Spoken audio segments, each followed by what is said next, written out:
Hi everyone, and welcome to this month's newsletter from the Lightning Process head office in London. My name is Kate Gare, and I'm one of the Lightning Process practitioners at the head office. And I've been teaching the Lightning Process for, it's over 10 years now.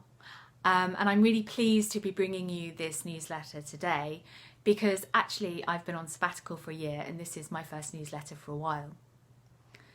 And what I'd like to talk to you about today is optimism.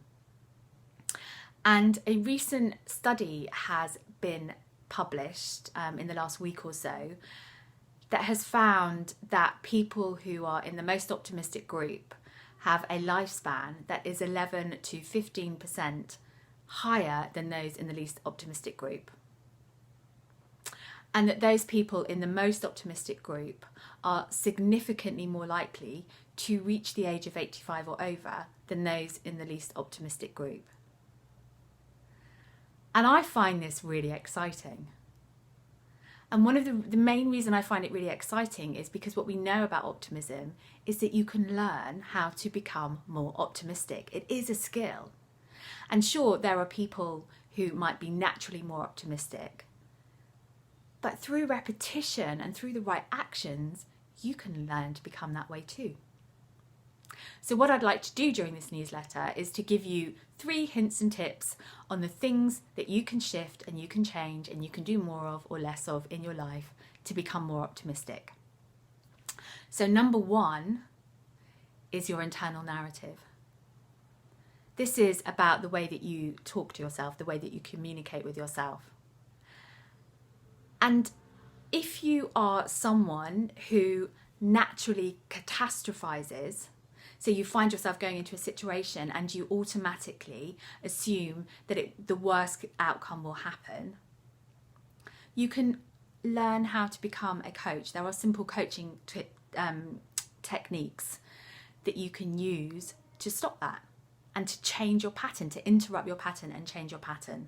So if you find yourself doing that, stop and ask yourself, actually, what's the best outcome? I know what the worst outcome is, but what's the best outcome in this particular situation? And then, what is the most likely outcome? It might be different. And once you've established that, ask yourself, what are the steps that I can take? What are the bits within this situation, the things within this situation that I can influence? And what steps can I take to make the best outcome more likely? And start to coach yourself in that way. So that was tip number 1. Tip number 2 is actions. And this is simply do more of the things that help you to feel more optimistic and less of the things that don't. So these type of actions might be, for example, a meditation practice. They might also be exercise, it might be meeting up with friends and family, it might be less social media, and I suppose in some circumstances it might be more social media. But it can also be things like a gratitude journal. So there's some really quite good science behind the benefits of a gratitude journal. And the kind of classic thing, that the way that this looks is just before you go to bed to identify 3 different things that you're grateful for that day and make them different on a day-to-day basis. Don't just repeat them. Why don't you set yourself a 30-day challenge to do that for most days over 30 days and see what difference that makes? And another example of an action is a really great way to start the day. And again, there's some science behind this. So this would be to imagine that you are a pop star. So for some people that might be dancing around, singing their favourite song. For others it might be sat down singing. But the objective is to sing as if no one can hear you. I love that one. So that is hint and tip number 2. And number 3 is support.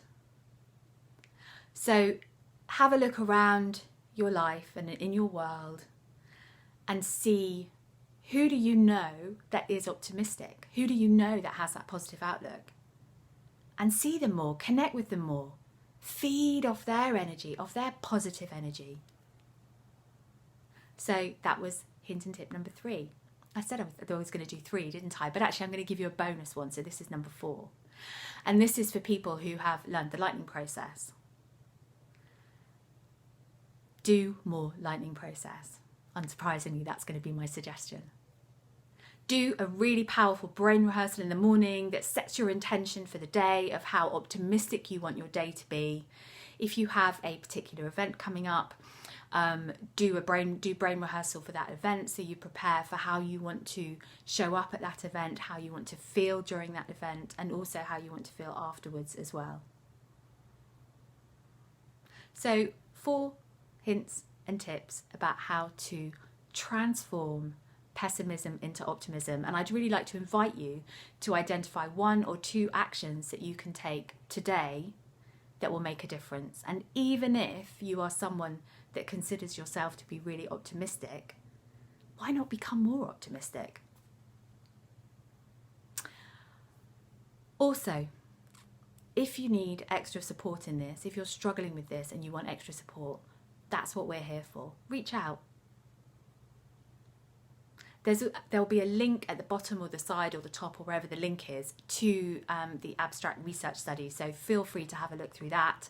Have a look at our website. Find different ways that we are available. There's downloads. There's different ways that we are there to support you, to help you to do this. Thanks for listening and watching, and I will see you next time. Bye.